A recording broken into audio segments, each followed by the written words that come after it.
Қайырлы күн, сіздермен Арин. Бүгін бізде марафонның 6-шы күні.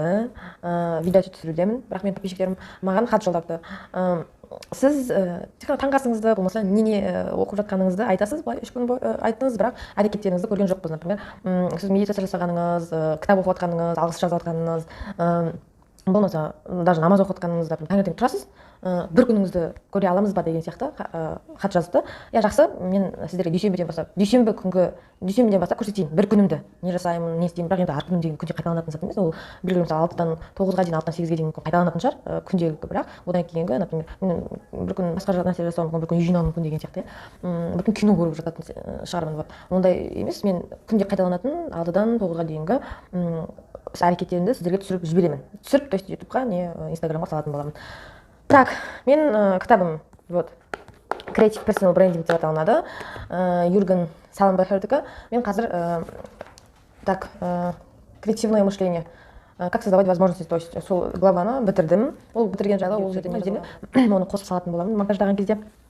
Сосын міне алғыс дәптері, то есть алғыс шүкіршілік дәптері. Шүкіршілігімді, алғысымды жазамын, сосын идеалды күнімді жазамын. Идеалды күнімді қалай жасалынады, то есть 90 күн, 90 күнде әрекетің, 90 күнге сен идеалды марафон қалай өтуде, марафон күшті өтуде. Бір несі бұл жерде енді постоянно қайталанып жатқан заттар ғой менің өмірімдегі. Кешкісін айран ішу корицамен, сосын имбирмен айран ішу маған бастапқы 3 күн өте қиын болды. Қиын болды деген кезде, ну андай вроде айран ішесің имбирмен біртүрлі, ал қазір үйреніп қалдық, нормально, бетімнен көрініп тұрмын деген. Солай, понедельник күні жолыққан шағында мен сіздерге понедельник күні бүкіл іс әрекеттерімді көрсететін боламын иншалла. Қайырлы күн, қалдарыңыз қалай, сіздермен Арин. Бүгін бізде 2 апрель. Мен Юрген Саленбахердің Personal Creative Branding кітабын оқып бастаған болатын. Қазір 3-ші частына келдім. 3-ші частта как создавать возможности, то есть деген главаны бітірудемін. Бұл кітап не туралы айтылған? Бұл кітап өзіңнің брендіңді создавать ету үшін не жасау керек, қандай іс-қимылдар жасау керек туралы жазылған. Ең алдымен бірінші бөлімде шолып кеткен атақты компаниялардың қандай жетістіктерге жеткенін, қандай қандай кеңестерге жүгінгенін, сол туралы айтылған.